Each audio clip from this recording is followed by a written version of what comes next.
Okay, we continue on with the meeting. At this time, I'd like to let everyone know that today was former executive Bob Culver's birthday, and his sister, Susan Dunstan, was in the audience, and we didn't realize that. If we did, we would have recognized her when we were talking about the resolution for Pirates Wharf. So I want to remember Bob on his birthday. I want to thank Ms. Dunstan for attending the meeting today. Mr. Holloway. Speaking of birthdays, we already have one council member that's going to be applying for his prescription for Geritol this Thursday. Mr. McKean. Why are y'all looking at me? I wish Mr. McKean a happy birthday this Thursday. Happy birthday, Mr. McCain. At the moment, I'm hanging on to my 50s at the moment. When you reach 60, it's all downhill, believe me. It's a new chapter. Any more birthdays? Thank you. Ms. Hurley. Okay, so the first open work session is proposed changes to the 20-year concession agreement with seventh inning stretch for the use of Arthur W. Purdue Stadium. And we have Mr. Steve Miller here, Director of Recreation, Parks, and Tourism, and Mr. Chris Bitters, General Manager of the Delmarva Shorebirds, is joining us remotely by Zoom. Yes, who would like to start? I'll let Chris start. Okay, Mr. Bitters. Hello, everybody, and hopefully you can hear me okay, and thank you for accommodating me via Zoom. I was contact traced for COVID-19, so I'm just about done with my 14-day quarantine, so hopefully a couple days from now I'll be let out of the house again, back to the stadium. But I appreciate you, everybody, in short, as everybody knows in the room, back in July, I came in and, presented to you the fact that we were not going to be having the 2020 baseball season due to the pandemic, and The mic's not on. baseball provide minor teams players for the season, as well as per the governor's orders, we were basically since mid-March not allowed to have mass gatherings in the stadium. I think, as everybody hopefully in the room has seen, despite the challenges that we face this year, we've been very active in trying to be a partner with the community, both virtually in ways as well as with the limited events that we've been allowed to host in the stadium. Very excited to share that we did host a couple of drive-in fireworks shows that were successful. We did host a limited scale movie night on the field that was in conjunction with our sponsors and to promote Wicomico Goes Purple, as well as we did host, I believe there was a council member when I was there that asked if we could host a baseball camp. And we ended up pulling off a small-scale baseball camp for just under 50 youth in our community for a 3-day session. So we did try to remain very active this summer, despite not our normal activity of playing Shorebirds baseball at Purdue Stadium. And we've hosted a number of youth baseball weekends with young folks coming out to the stadium with their travel teams and such, playing ball. So try to remain very active, but with that, we did write a letter of request to Steve and the administration, which hopefully you have a copy of, regarding our concessions agreement with Wicomico County. Concessions agreement really means lease, but in terms that that's used, it's concessions agreement, but it doesn't necessarily have to do with food and beverage more. It's just the term used. It's a lease. And really there was the request is to waive the $100,000 minimum guarantee for the 2020 season, which is part of our agreement in section 9.04, and accept the $55,239 that's already been collected by Wicomico County via A&A tax. And then for the 2021 season, adjust the $100,000 minimum, in which the new minimum would become the difference of the $100,000 and the $55,239 that was already paid to Wicomico County, making the 2021 season minimum $44,761. We would also waive the electricity savings arrangement that we have with Wicomico County for our concessions agreement in section 5.01 and the addendum that was done.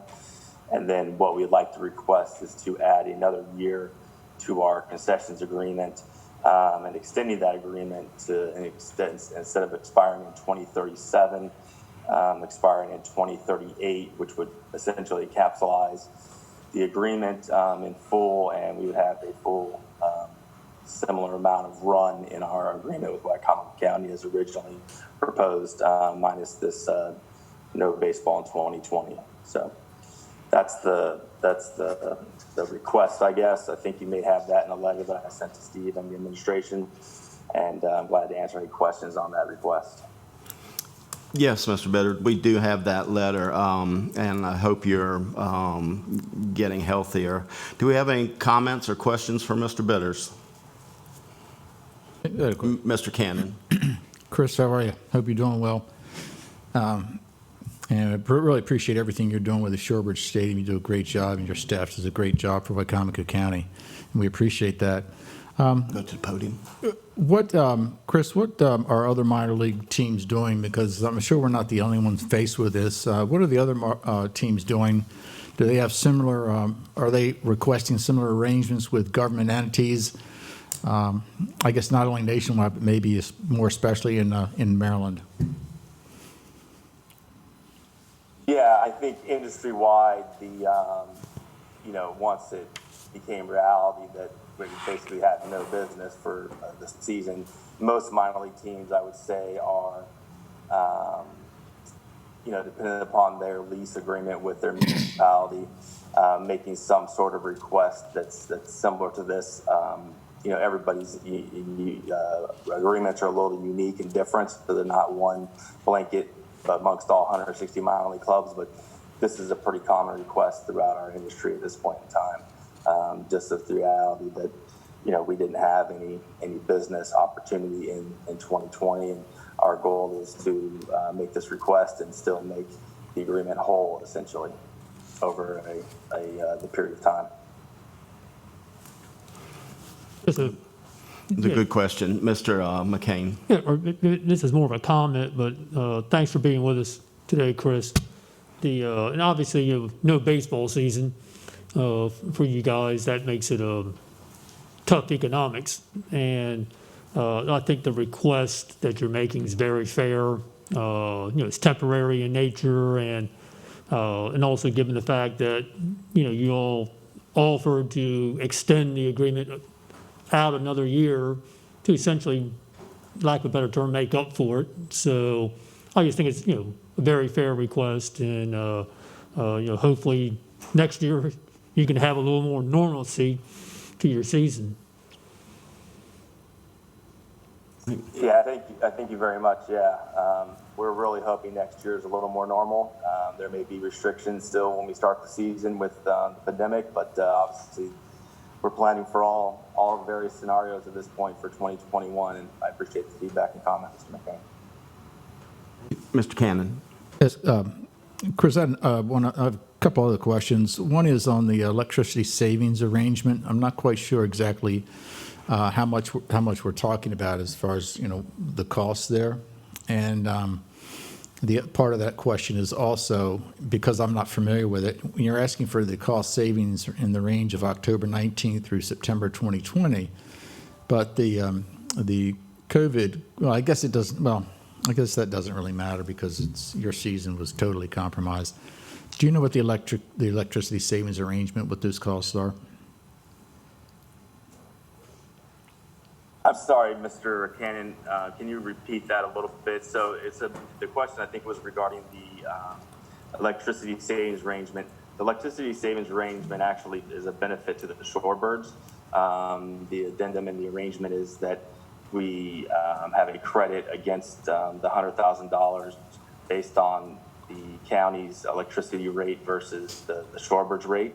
And so as a offer of good faith in essentially extending the agreement a year, is that, that the savings that we would have normally seen during the 2020 season, essentially, which, kind of runs October through the end of the season, is how the addendum is worded.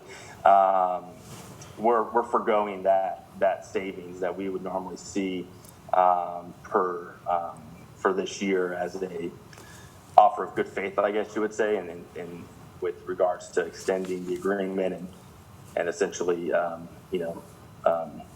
accepting what we've paid so far and then adjusting the next year's amount. So, Steve, if you could jump in if there's any clarity on that I missed. Sure.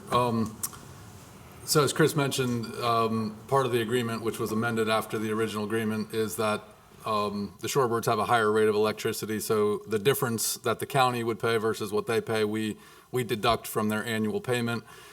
So what Chris has proposed here is that normally that credit that we would issue to them, they would waive. So that would actually save the county money in this year in light of the fact that the county is waiving the $100,000 minimum.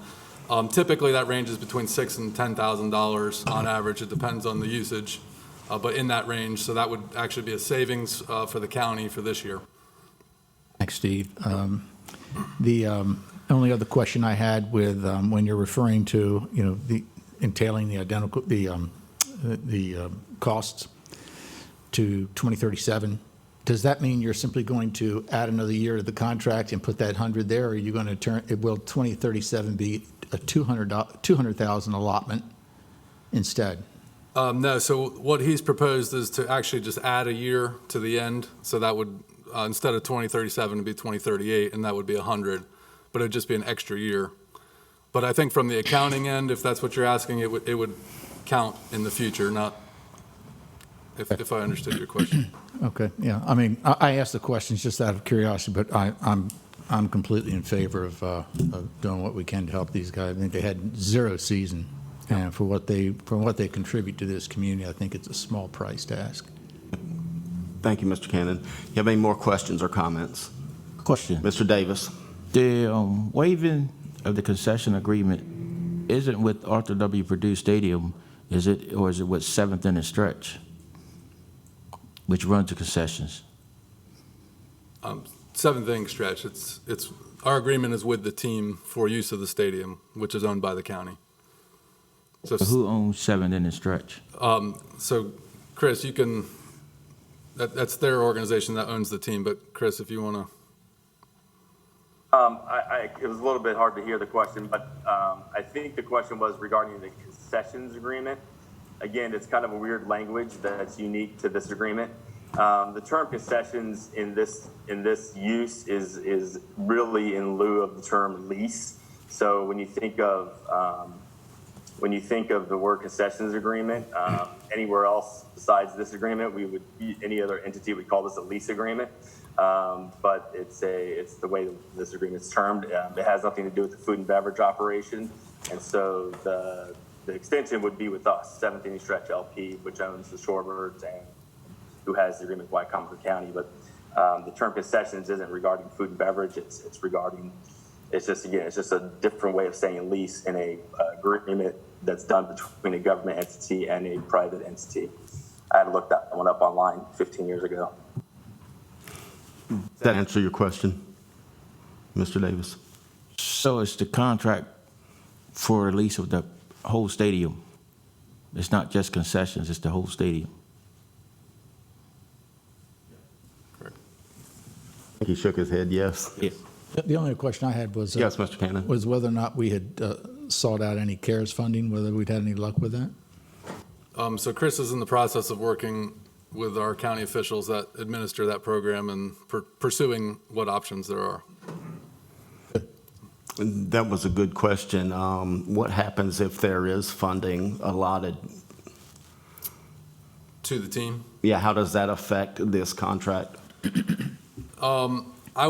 My personal view is I would view it outside of that if they're able to get that funding, and I don't know if they will or not, but if they are, they still have to operate the stadium. They still have to do additional measures like we're having to do at the Civic Center with PPE and sanitation and all those types of things just to operate.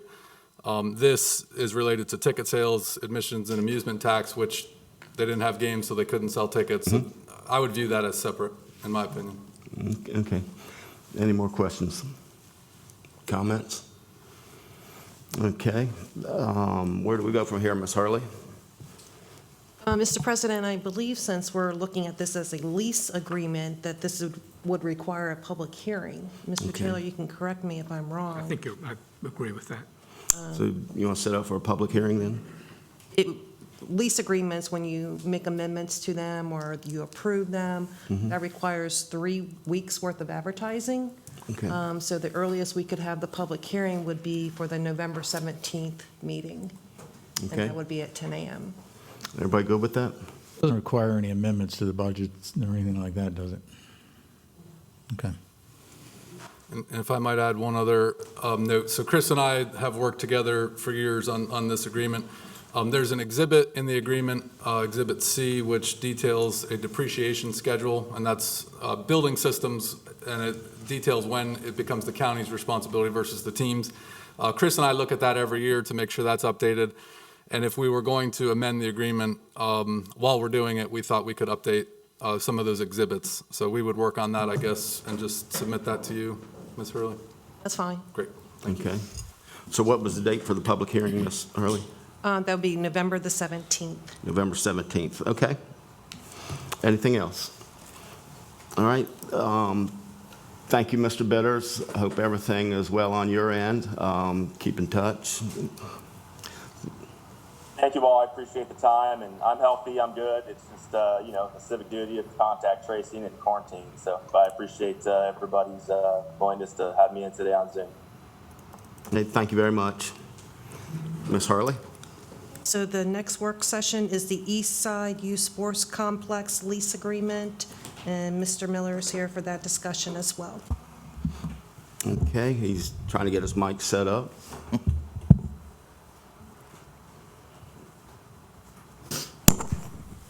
Welcome, Mr. Miller. Yes, sir.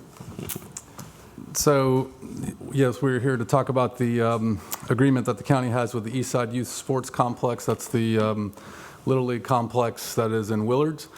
That 20-year lease agreement was initiated back in 1999. It expired in 19, and of course, we did not have a season in 2020. And so that we were attempting to renew that lease, and when the season canceled, that did not happen. So what we have proposed, and we've talked with the East Side, and unfortunately, they could not be here today, but what we've proposed is a 5-year extension of that lease. I will tell you from the county perspective, we hold a number of leases with volunteer groups, and the East Side's at the top of the list as far as the care and responsibility they take in the facility. So from the county perspective, we would like to extend this. We feel they do an excellent job, and I feel like on the reverse end, they have, I believe, enjoyed working with us as well. So we're looking to extend that for 5 years. I'd be happy to answer any questions. It's, I've been out there many times, and it, like you said, it is a good field, and there's good people that take care of it. So, Yes, sir. do we have any comments? I just have a couple comments, Mr. Dodd, if I may. I think, looking at the agreement, I would suggest it's labeled a use agreement. If this is a lease, and I think from what Mr. Miller said, it sounds like a regular, full-time, 24/7, 365 lease. Correct me if I'm wrong, Mr. Miller. That's correct. I mean, so they have essentially, it would be the same if you rented a house to somebody or an office, in that sense. There are some things in the document that are a little, for example, at the start, the now therefore clause talks about granting it to a committee, whereas the East Side Youth Sports Council is called the council. I mean, there's technical aspects of it that I think need a thorough vetting. But in particular, I would suggest that the insurance provision, that's Article 3, be revised, and I would suggest the same language that I suggested 3 or 4 months ago in regard to the DP&L wanting to put charging stations at the Civic Center. It's very similar. You're essentially letting someone else use your property. And the insurance coverage, I think, is very, very important in that case. This particular instance, since this is 24/7, 365, a regular provision like is recommended for leases, and the one I suggested, and it's prepared by a group called Alliant, which is a major insurance broker and consultant. Legit uses them. And I would suggest using their language. I got a copy of it here from Mr. Miller, which I'll give to him in a second. But that's what I'd suggest on that. It might be worthwhile, since there's going to be some, sounds like major revision, or at least some further revision on the stadium lease, to perhaps look at that too. The insurance provisions in the agreement for the stadium are a lot more complex and sophisticated than in this East Side one, but nevertheless, it doesn't hurt to look at it and make it as comprehensive as possible, and also so that the county has common insurance provisions in all of its leases. So that's my comment on that, and I'll give those to him here in just a second. Mr. Taylor, just for clarification, so is that for the leasee? Because, I mean, Article 3 has insurance provisions in the lease. And that's what I'm suggesting should be revised. Just be expanded or just They would- totally, or? It would be expanded and essentially modernized, and what I'm saying is that the Alliant language is pretty well vetted by an organization that is well-respected and, as I said, even legit uses them. Okay. Any more comments? I do have a question. Ms. Harley and I were talking about this at the agenda meeting.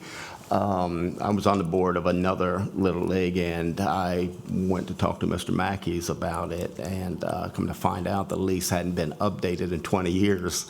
So I'm wondering what the mechanism is to keep track of all these leases with these volunteer organizations, or do you have a mechanism? Yeah, we do. We review it annually. Okay, good. So we have a running tally of our leases when they expire. And we try the best we can to work about a year ahead when they're getting ready to expire to be on top of it. COVID set us back a little bit on this one, but Yeah. we do review them annually. Okay, thank you. That's good. Any more questions or comments? All right. Thank you, Mr. Miller. Appreciate it. Ms. Harley, where do we go with that? That will also require a public hearing, and we can have that public hearing on November the 17th at 10 a.m. Okay, good. All right. Next.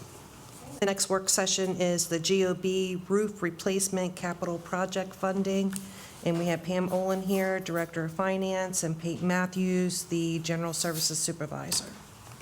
Okay. So for the record, could you state your name, and you're going to have to share mics because one is down apparently. Thank you, Mr. Miller. Pam Oland, Director of Finance. Pete Matthews, General Services Supervisor. Okay, good. Now you can begin. So this is in the fiscal 2021 budget. The council approved funding for the roof out of GOB, or out of general obligation bond, new money, on page 183 of the budget.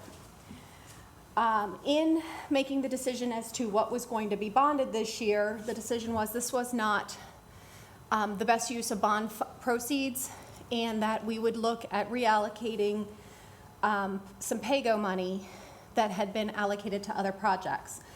As such, we are asking council to allow us to amend page 183 of the budget, and basically we're going to defer the engineering evaluation on the old courthouse and the permits and inspections renovations here in the government office building to allow us to repair the roof here in this building. This is a shared cost. In your packet, you have information showing the city of Salisbury has budgeted for their share of this money. So basically what this does is it postpones two other projects that we had for PAYGO that in discussions with administration and general services are able to be postponed to allow the roof project to go forward. And the roof project has been favorably, we received favorable pricing, and that's why we're asking for this to move forward. Plus, it is a needed repair to this building. Okay. Mr. Matthews, do you have anything? Do we have any questions or comments? Mr. Well, McCain? Yeah, I'll just make a quick comment. I agree with you wholeheartedly that I think it's a very good decision. It's something like this should be a PAYGO project, not be using bond proceeds or roof replacement in this price range. So, yeah, I thank you for what what you've done here. You're juggling some funds to make this happen, but it's just good for the county's finances to be able to do a roof replacement with pay-go funds instead of bonding it. I know that, Ken? I know that Mr. Strasburg had been talking about using a lot of pay-go funds as well. In light of where we are in the future, I think what we may have to do, Ms. Olin, is maybe hopefully get together and find out where the county really is on all of our projected pay-go costs, the $16 million that we bonded earlier. But I think in the long term, I think I would like to personally see a breakdown of where we are in the sustainability of the county in our loans, our pay-go, our reserves, because we've had so many transfers in the last couple of years. It just would be comforting to know how sustainable all our debt obligations are going to be over the next 5 to 10 years, if you follow me. Yes, we will work on that for you. Okay. How soon do you think you can get that to us? I think that was a good question, Mr. Cannon. A portion of that is probably, or not as probably, is coming up in the next work session associated with the public safety building. We have prepared some information in regards to our debt. The pay-go part is not answered in that. Understood. But we can work on that part of it as well. Okay. Any more questions or comments? I only have one more as an Mr. Cannon. aside. Pete, for you. What was the condition, or what happened with the old courthouse like about 6 or 8 months ago when you came to us for a transfer? I guess it was a steam pipe that was causing problems at the old courthouse? I had included money for that in my budget for that building for this year. Okay. And when the new budget took effect, I had the money to do the study without doing any transfers. Great. All right. Mr. McCain, did you have a question? I just had a technical comment on it. Mr. Taylor? Under the charter, 704G talks about the county council may, upon the recommendation of the county executive, after public hearing and the affirmative vote of a majority of its members, amend the capital budget. That's what's happening here. This one project is being moved from being financed by bonds to pay-go. Then there are 2 projects that are now pay-go that are being, quote, deferred, and I assume that means put into a future year other than this current year we're in, and that would be also part of the amendment. They would be stuck in whatever year, I'm guessing 2022. They'd be thrown back a year, but that would be up to, I guess, the executive branch and council. But nevertheless, they need to be removed from 2021 if they're not going to be done in 2021. Ms. Sullivan? Yeah, the intention is the legislation that would come forward would amend page 183 of your budget, which is the capital budget that's being referenced, and eliminate the funding available for those items so that the funding is then reallocated to this project. So your page 183 would no longer have any dollars in it for the permits and inspections or the engineering evaluations for the old courthouse. It would have $0 in there for 2021, and we would be moving $150,000 out of the general obligation bond column and only putting in the $110,000 that we're reallocating. Okay. Any more questions or comments? Ms. Harley, does this require another work session or hearing? It does require a public hearing, and it only has to be advertised one time, so we can have that at our next council meeting, which is scheduled for November the 3rd at 6 p.m. All right. Anything else? All right. Thank you all very much. Thank you all. Thank you. All right. This time we'll recess for lunch. In motion? We'll be back in 30 minutes.